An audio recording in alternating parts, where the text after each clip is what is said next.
Good morning. I am Kevin Price. Delighted to be with you, spend some time with you, talking to you about you and your business. I got a lot to cover on today's program. What else is new? Loved spending the time with you, Dill. And as always, we got a diversity of topics. That's always a lot of fun, and looking forward to spending time with you. I've had this lady on before, Laura Rose, and she's a coach, a professional coach, works with a lot of CEOs out there, and she responded to a HARO request as a news service that reporters have that I had regarding the issue of poor communication. And it's a huge problem out there, and it's getting to me to become more and more pervasive. And we got a lot of responses to it, and I found hers more interesting than most of those and more enlightening. The reality is that a lot of the rudeness that may actually be perceived in business is maybe a frustration on the part of individuals because they are getting bombarded for so many communications, is what she pointed out, which I thought was perceptive. Welcome to the program. Thank you, Kevin. Glad to have you on. So talk a little bit first about your firm, and let's go ahead and get into the topic some more. Okay, well, I am a business and efficiency coach. I primarily focus on time management and project management for career development and business success. So that's just a little bit about me. If you want to find out more about me, you can go to my website at www.lauraleerose.com. All right, lauraleerose.com. So tell us a little bit. There's a problem out there in the area of communication. Talk a little bit about that. I thought you did a very perceptive job of kind of raising some awareness on that. Well, we have, like you had mentioned in your query, we have a lot of different tools out there, and it's not one tool fits all occasions. And I'd really like to express that the tool is only as good as its user. So we've got to get back into the mindset of I'm not just sending out information. The goal for communication is sending out my message and validating that it's been received, understood, and accepted. I think most of us forget about those other parts of it. They just send it out there. Very interesting. Very interesting. So more than being a lack of integrity on the part of individuals, they are just really overextended in terms of their personal bandwidth.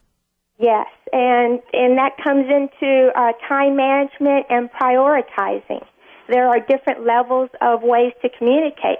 You can start with, the post or bulk mail or newsletters for things that you don't expect any response on. You can do individual emails when it's a little bit more urgent, but when you do expect a response, you want to go into a more personal, face-to-face, either phone call or face-to-face chat to get that immediate conversation going. Okay.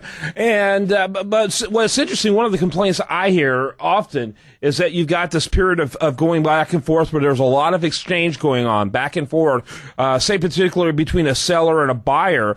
All of a sudden there's a cutoff in communication when they're at the decision-making point. So they're no longer dancing. The seller's asking for a commitment. That is when they fall off the radar screen entirely, which makes me doubt the idea that they're merely overwhelmed or distracted. Talk a little bit about that.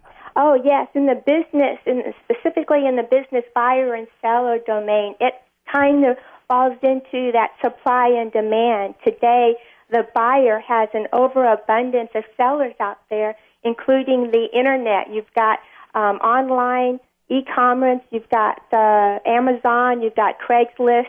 So they don't feel the pressure to purchase from this particular buyer any longer. They can negotiate. If they feel like negotiating, they negotiate. But they can say, well, let me see if I can find a better deal on the Internet. And they're not locally constrained anymore. They go globally.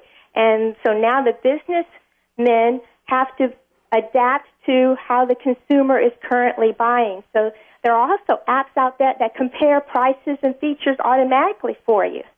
Yeah. So let's talk about that. You know, to me, then you're beginning to look at an integrity problem if you're engaged with a seller's engaged with a buyer, and they've got, the seller's expended a certain amount of energy into the whole process, and now the buyer, now you're at a point where you're looking for the buyer on the side of milk cartons because of the lack of communication.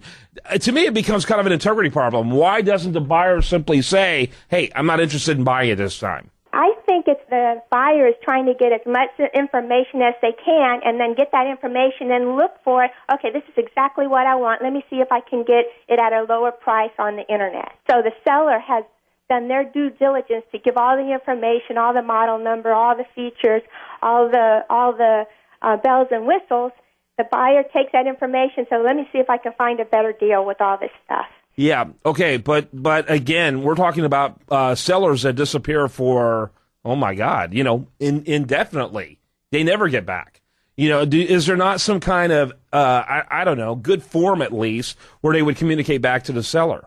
Now, do you feel there's a responsibility on the seller to come back and say, hey, it's been about 2 weeks since we talked. What is your decision? And then ask exactly for what you want. Should I need you to say, yes, I'm interested, or no, I'm no longer interested, so that I can release you from this contract?